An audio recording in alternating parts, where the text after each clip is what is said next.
like topics, research topics Mhm. I do. Yeah. Yeah. So I've done a whole bunch of different stuff. Like I said, I started in preclinical animal models. So looking at how alcohol exposure impacts brain development and things like that. But for me, what was really kind of a life-changing experience was going to one of those FASD Vancouver meetings. And I Mhm. had a whole study looking at arthritis outcomes in an animal model.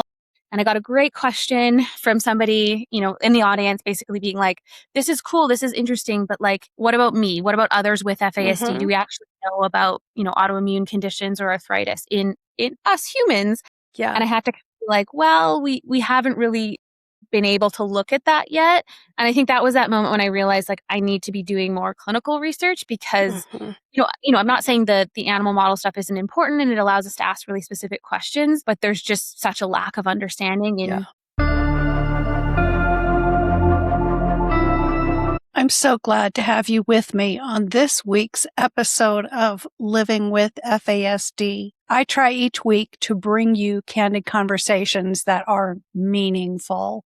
It has been my highest honor to do so. And collectively, the voices of this podcast offer tremendous wisdom for those of us living with FASD, for caregivers, and for the professionals with whom we interact. Stay tuned to the end of this podcast, where I will share with you about my new book featuring our shared wisdom. It's launching on September 9th. So stay tuned to the end and I'll get you those details.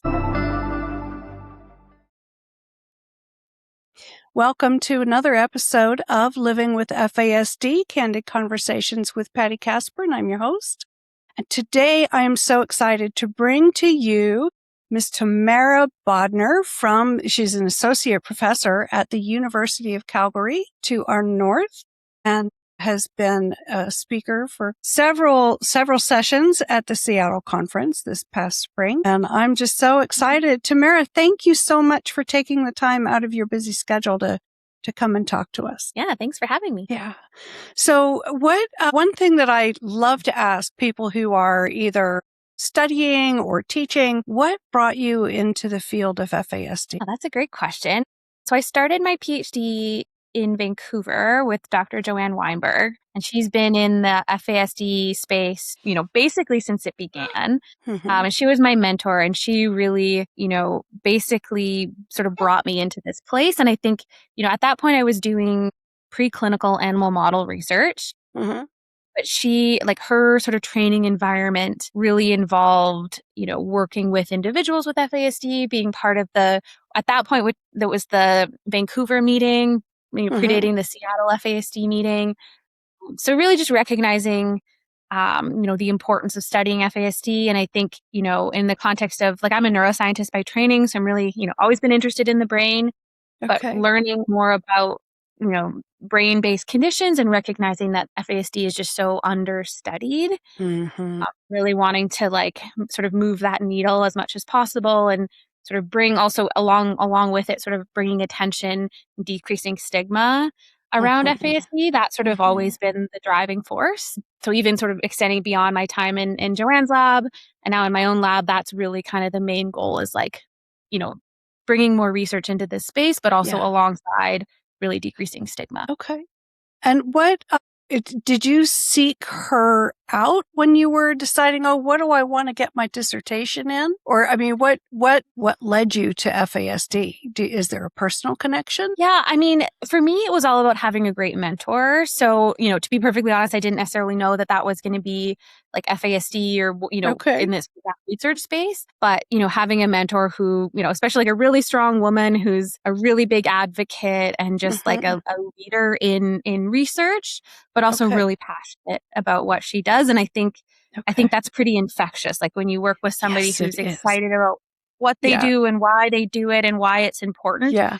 It's pretty easy to then sort of feel that same way. Okay. All right.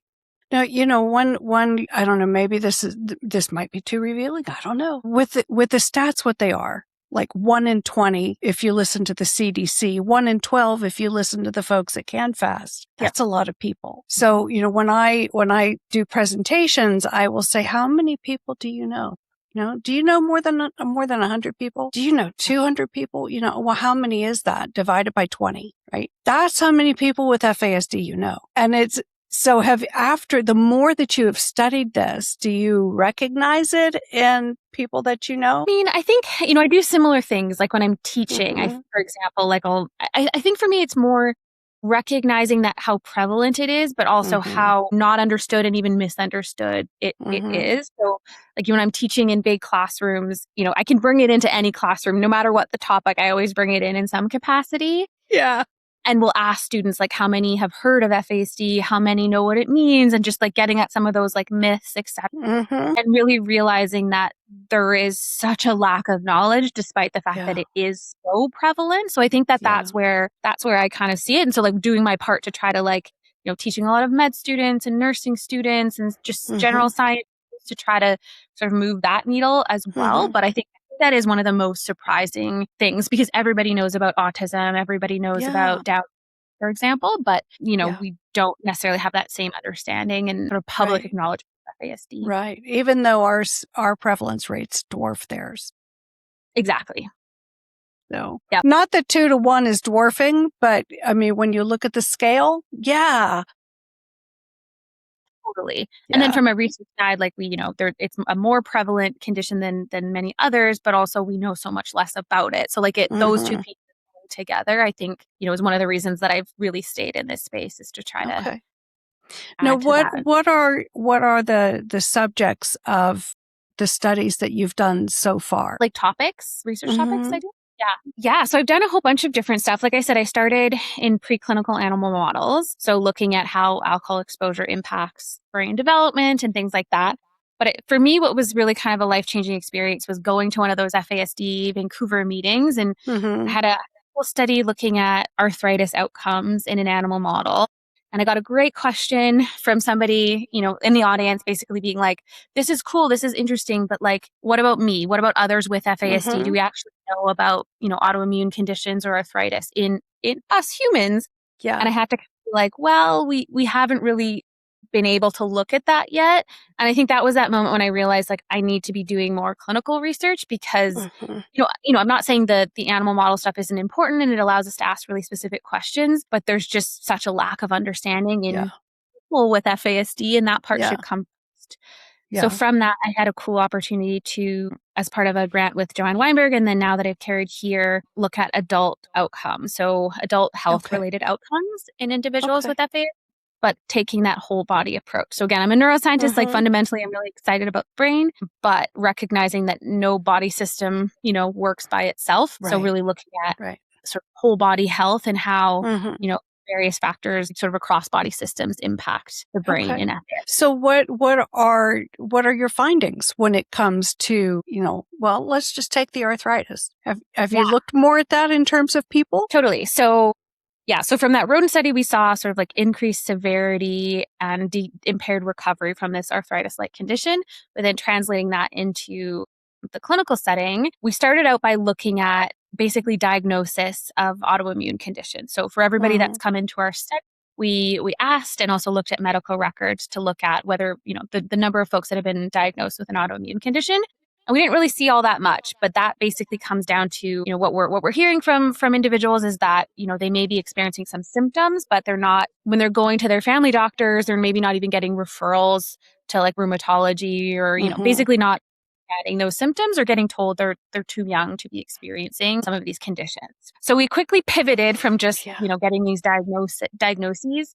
And now we are looking at, basically like a preclinical symptoms of autoimmune conditions. So it doesn't require a diagnosis. It just requires, we just ask basic questions like, do you have skin that bruises easily, unexpected skin rashes, a set of questions that are pretty tied to autoimmune conditions. And what we're finding is that sort of the average level of these symptoms, when we sort of tally them all up, is elevated in individuals with FASD and adults. So really suggestive of at least early symptoms of autoimmune condition. In some folks, probably, ongoing autoimmune conditions.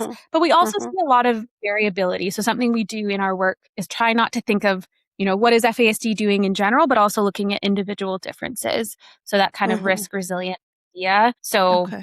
in some individuals, they're experiencing higher symptoms, and that could, indicate sort of further follow up and looking at the immune system. But then there are others that are, showing resilience, and that's also Mm-hmm. equally important in Mm-hmm. the research setting Yeah. and for people. Are immune disorders, I mean, is that an area that you are expert in compared to many other researchers or? Yeah, so we've been looking at immune related changes for probably the past 10 years.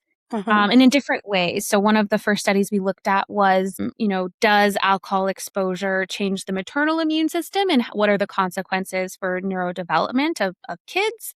And then subsequently are those children, are their immune systems working different?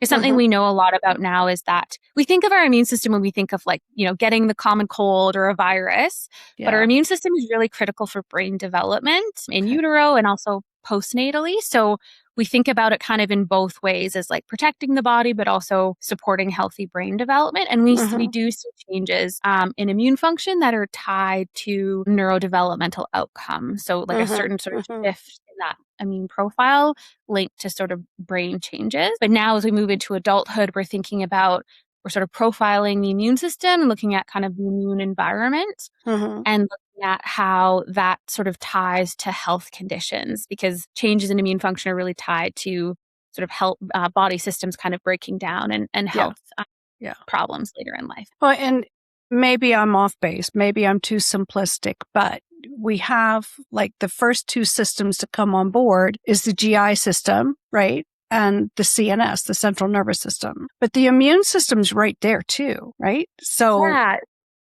that I'm just curious. I have in my first book, Sip by Sip, I throw out one of the chapters toward the end of the book as a call to action to FASD researchers, looking at two of those 428 comorbidities. One is type 1 diabetes, which is immune, Uh-huh. right? It's autoimmune. And the other is Lewy body dementia. For Uh-huh. obvious reasons, that's what my mom struggles with, right? But with the immune system, one of the things I learned in my research for Sip by Sip was that all of the structures involved in insulin signaling and production come online in that first 5 weeks. So it just makes sense to me. And here again, I'm painting with a generalization brush, because I know it's way more complicated, but I like to speak simple. It's more approachable. But to me, it seems that if you interfere with the formation of those five systems, insulin signaling and production. If you change the way those work, if you change the structure of something, the function automatically changes. Then that could interfere with the islets of Langerhans or the beta cells in the pancreas starting to crank out the insulin. And if they're malfunctioning, then here come all the white blood cells and gobble them up. You're not working right, you're out. And there you have type 1 diabetes. And again, that's very simplistic, but it's logical, right? It makes sense. At least for me, because I was diagnosed on my second birthday. My mom had already restricted all sugars out of my diet because she realized I couldn't process them. No illnesses in her or me during the pregnancy, afterward, nothing that they typically look at when a child is diagnosed. So I'm just thinking, it makes sense that for me, it was the FASD was causal. It caused my pancreas to go wonky. Not that matters too much, but from a prevention standpoint, it really nails home the importance of prevention because, both conditions are so bloody expensive. Right. So expensive, especially the type 1. It's just insane how much. Sure. Yeah. Yeah. So I'm curious, if is that something that you would ever consider looking at or know any researchers that might? That's a really good question. I mean, I think what's growing now is the recognition that we need to be thinking of multiple body systems at the same time. Mm-hmm. But like, unfortunately, that's still kind of and I mean, I think across science in general, scientists, we tend to really compartmentalize ourselves, right? We pick our favorite cell type, organ system, and we tend to just sort of stay in that space. And I think, that can be great. We build expertise in really specific areas. But I think what's been missing, particularly in FASD as well, is sort of looking at many systems and how they interact, or recognizing that they function independently. So I can't say that I know anybody directly looking at diabetes specifically, but I think sort of to your point around like the immune system, that's a big space that I'm really interested in. And I think there's growing interest in that, in understanding how the immune system is impacted by alcohol exposure, because it's such an important system that, leads to other, symptoms and other health consequences. And we just don't know as much about it. I mean, even autoimmune diseases, we really just don't understand how they work. Yeah. I think the movement towards better understanding how the immune system may be sort of perturbed or altered with that prenatal exposure is going to lead to a lot of and better understanding in this space. But I think there's still a lot clearly to. We certainly can hope. I mean, I've been listening to doctors since I was 5 years old, right? Back in 1968, saying a cure is 5 years away. Okay. Let me buy some, water, a seashore in Arizona, after half the country falls off. Yeah, I'll buy that. So what about aging? Because you were one of the speakers at the pre-conference, right? In Seattle on aging. What are you finding out? Yeah. So you've, really identified one of the gaps where we don't know a lot about aging. There's just so few studies. So that's been our goal for the past about 8 or 9 years, is to start to look at aging and outcomes as individuals get older. It's challenging because, finding folks that have a diagnosis that are older, it's a hard space. So I think that is one of the limitations, is just bringing in enough individuals with the diagnosis to start to answer some of these questions. So when I say aging, like our cohorts are maybe younger than some other aging cohorts. The average age is getting close to 40, but we struggle to find folks that are over 55, 65. It's a pretty rare occurrence that we can identify those individuals. But what we're seeing is, there are some markers of aging that are elevated. We're seeing some evidence of what we call inflammaging. So that's like your immune system kind of getting ramped up as you aged, which again is like a predictor of some other potentially challenging health outcomes. We're starting to measure some brain-based biomarkers that can be tied to dementia and other, cognitive decline as individuals get older. And, our population is still a bit younger, but we're seeing some mixed signals there. So one of sort of the classic biomarkers of something like Alzheimer's, tau protein is not elevated, which is really good. Okay. Yeah. But we're seeing a marker of neuronal damage. So the cells in the brain being damaged into later adulthood being elevated. So, we're trying to understand what that could mean, but it is associated with some, brain-based conditions and aging as well. So the picture isn't, we just see this massive accelerated aging or brain aging, but there are really some subtle changes that suggest particularly that inflammaging may be occurring. I like that word. Yeah. Inflammaging. Yeah. Yeah. So, I mean, there's a lot of attention these days on inflammatory processes in our bodies, with all kinds of things.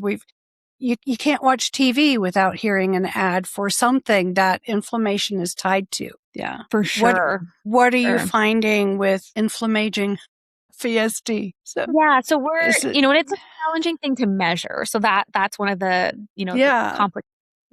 But we collect blood samples and we're able to measure what we call the immune environment. So just like there are hormones in the body, there are immune hormones called cytokines. And these are kind of the ways immune cells talk to each other and, get cells to react in an infection, but also sort of our baseline level.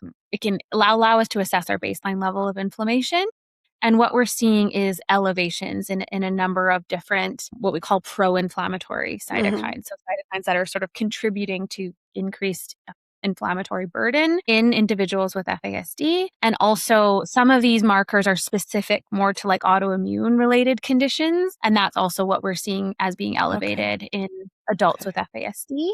That said, though, there is still that variability, right? So there are some individuals that are higher end, but there are others that are showing resilience too. So again, that's a big part of our work, is trying to understand, what are the factors that contribute to that higher risk versus that resilience. And, your point being that you see this everywhere. We know that diet has an impact on inflammation, early environment, later environment.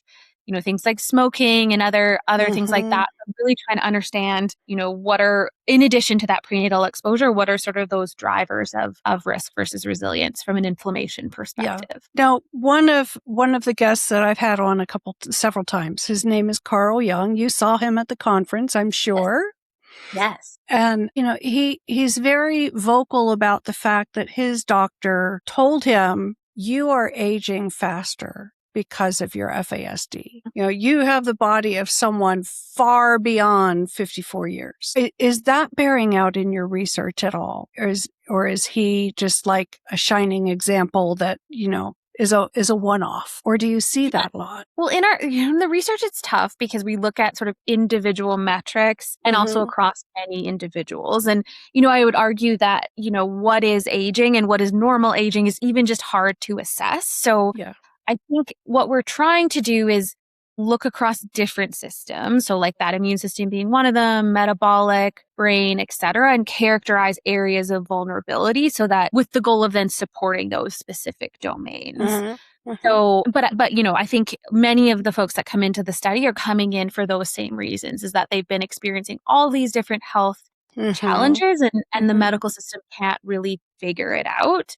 So our goal in the research is to sort of take a very neutral position where we wouldn't say, that's accelerated aging necessarily, but we would sort of look at all those different body systems and try to map on, areas of risk versus resilience, and then putting that out through the research community and into publication so that we can then help inform doctors of, one example is also working with kids and characterizing changes in the cardiovascular system. And if, we continue to sort of see what we're seeing, maybe one of the advice might be that if you're a pediatrician or a physician, a general practitioner, and you have a patient with FASD, it would warrant doing some further investigations of the cardiovascular system, the immune system, and maybe something else as like a preventative mechanism because we some of those areas are more impacted. Right. But it's probably not necessarily like every single body system. It seems like there's some specific areas of vulnerability following that prenatal exposure. What are you seeing are the most vulnerable areas? I mean, and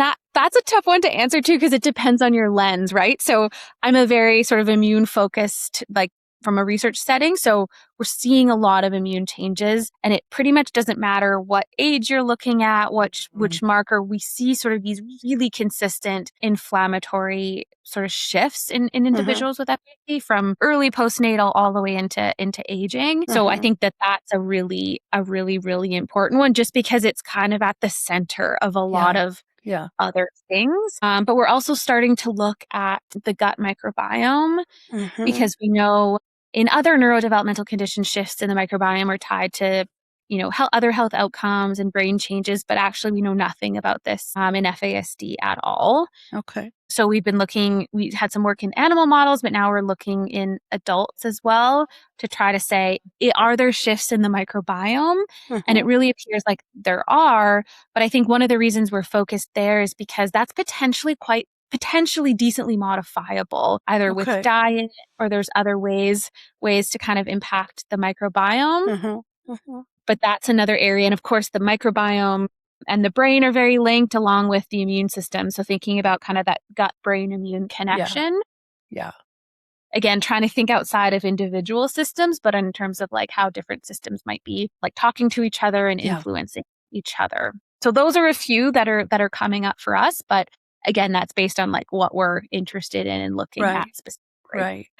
Tell me about the biggest surprising outcome that you have found. That's a good question. I ask those every now and then. Yeah, no, that's I feel like in science, like a lot of it is surprising because you go in with your sort of preconceived ideas and you have some of those expectations. I think, probably one of them relates to just the variability in terms of, how we see, strong impacts for some folks and on a particular system or metric or marker, and just extreme resilience for others. So I think just given, the nature of prenatal alcohol exposure, I probably there are times when you kind of expect to see more of a uniform effect, but seeing that variability, I think consistently across a lot of different studies that I've been part of is really interesting and surprising.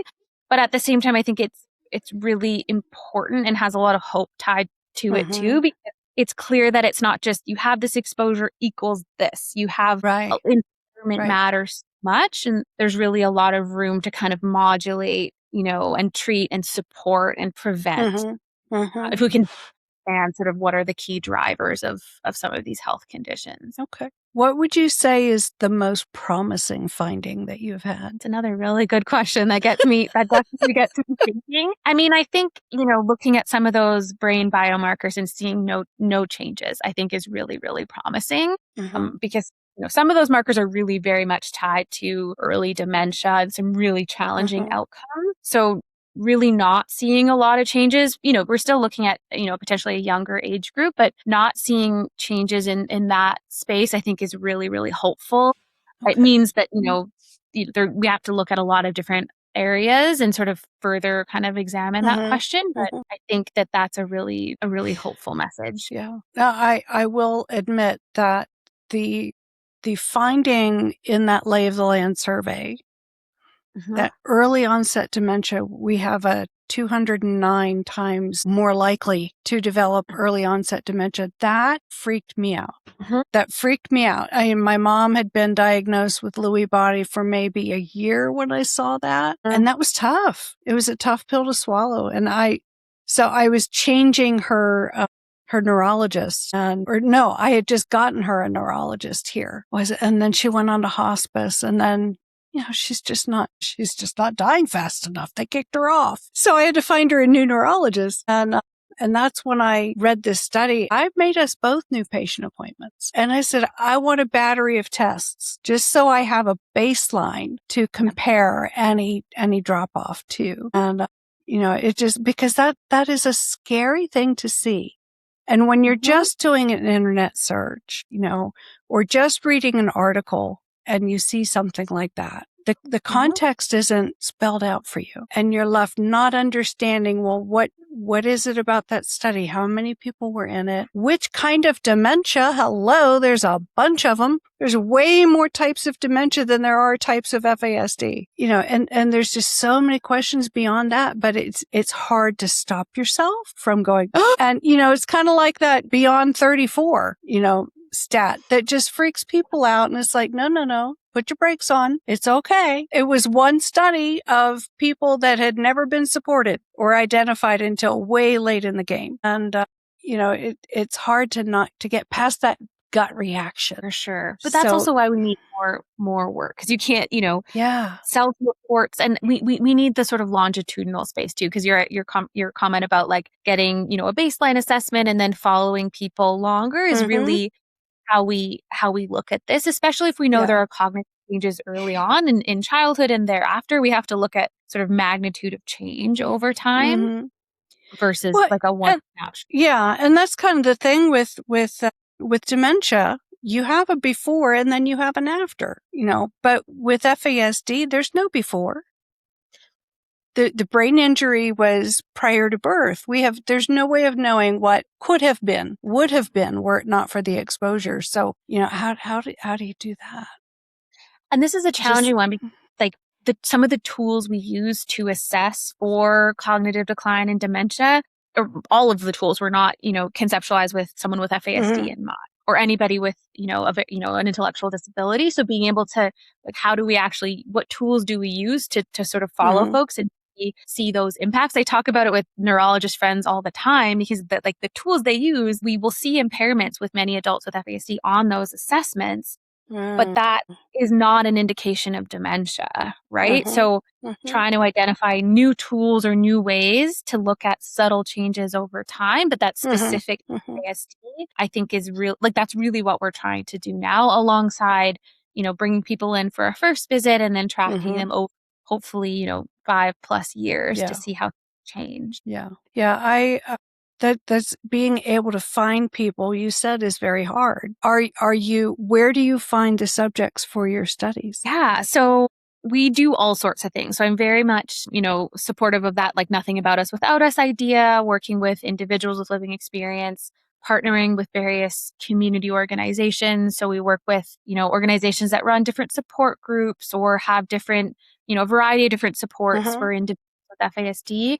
Something we see, and clearly it'll depend on where you live and all the rest, but as individuals sort of age out of, the school system, the supports really do drop off. Yeah, they do. So we work with those organizations, but we also try to get out there in different spaces. So working with shelters, different housing programs, food programs, social media, etc. But trying to sort of meet people where they're at and find individuals wherever they might be. But it is especially, working with adults, it just takes more creativity to find folks. And, sometimes it has to be at the right time for people as well. So, I think obviously there's an importance to, being part of research to better understand FASD, but, we want to ensure that we're supporting individuals and ensuring that research participation makes sense to them. And we also partner with other organizations that, if individuals are coming in because they have suspected FASD, we help support them in their sort of diagnostic journey and get connected with supports, but sometimes it's just maybe not the right time for kind of a research study at that point. So we literally work with everybody we can find to sort of do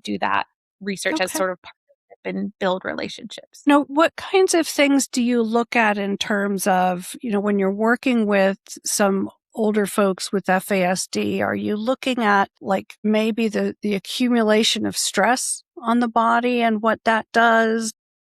Because we are faced with microaggressions all the time, where we have to defend our disability and at the same time play on our strengths. Well, that's kind of hard to do. It's a fine line between those two. Highlight the deficits in order to get the accommodations, and yet live as though we're focused on the strengths. Those two they push and pull all the time.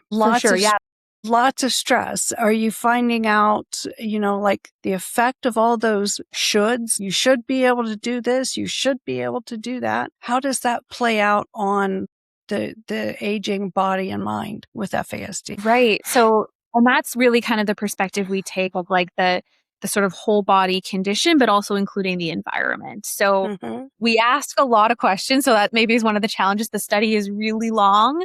We usually bring people in a couple times to be able to ask all those questions because, early environment matters, early adversity matters, cumulative life stress matters, supports matter, like everything matters. And I think, we want to look at all of those things. Clearly, there's certain components we can measure better than others, but we're really trying to look at sort of that life history, in terms of how that informs the picture today. Because again, like the point isn't just, I think there's been like a lot of conditions, but that deficit lens, right? So like all these health conditions, all these challenges, these brain changes, but I don't know that FASD needs more of like an additional study, like listing off deficits. I don't know that that's super helpful, right?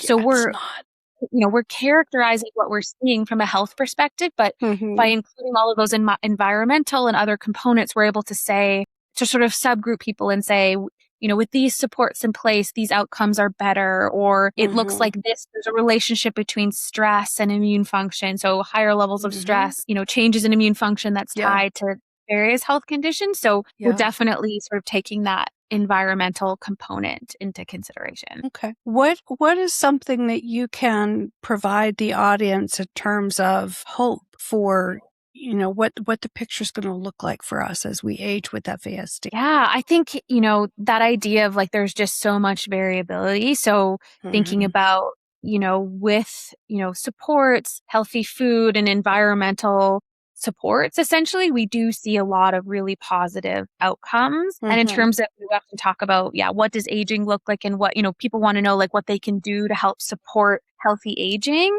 And I think many of the things that we see, for adults in general, like increasing good sleep habits, getting exercise, staying mobile, challenging your brain in various capacities really seem to also have a clear benefit in FASD. So it's not, it's not this, okay, you have that exposure, you're destined to this, but a lot of those really supportive things that are good for all of us really seem to be really beneficial in FASD. So it's not this sort of like one trajectory, right, based thing. Okay. All right. Are there any last words that you want to share with folks? I'm so glad you could come on today. No, this has been amazing. I think this has been a lot of fun, and it's great to sort of share what we have ongoing. If anybody is interested in like learning more or participating in the research, Yes. I'm easy to Google and find, and we're always looking to also kind of include those voices and opinions of folks with FASD. I think my worst fear as a scientist is to be, going down a path in my research that's not helpful or interesting or important to individuals with FASD. So we really take that sort of research as a relationship really, really seriously. We try to get out there and talk about our work, but always excited to meet and listen to the true experts, and that's individuals with FASD, caregivers, etc., to really learn from you all and bring that back into the work that we do. So can you work with families from the US, or are you just Canada only? Are you Calgary only? Yeah, so we have a number of different studies. We have done some like virtual projects where we have folks who can participate from anywhere. We don't have currently any projects like that ongoing. So most of our studies would require at least somebody to be in Canada. But as part of our adult study, we have partner sites in the US. So we work with Claire Cole. She's marvelous. She's the best. Yeah. And Susan Stoner in Seattle. So if anybody, wants to participate from the US, either in Seattle or Atlanta, they could do that for sure. I don't know if you've ever, there's definitely some other studies in adults where you can look at or participate from anywhere in the US too, that I could kind of pass along that information. Okay. And what might those be? So Christy Petrenko at the University of Rochester has developing some apps. So specific like health app for adults with FASD. She has some apps for kids and adolescents as well. And they're all formed by those with living experience. So as part of her work, she has, individuals provide that feedback of what is helpful. Okay. But those studies are open, I think, worldwide, if I'm not mistaken. Okay.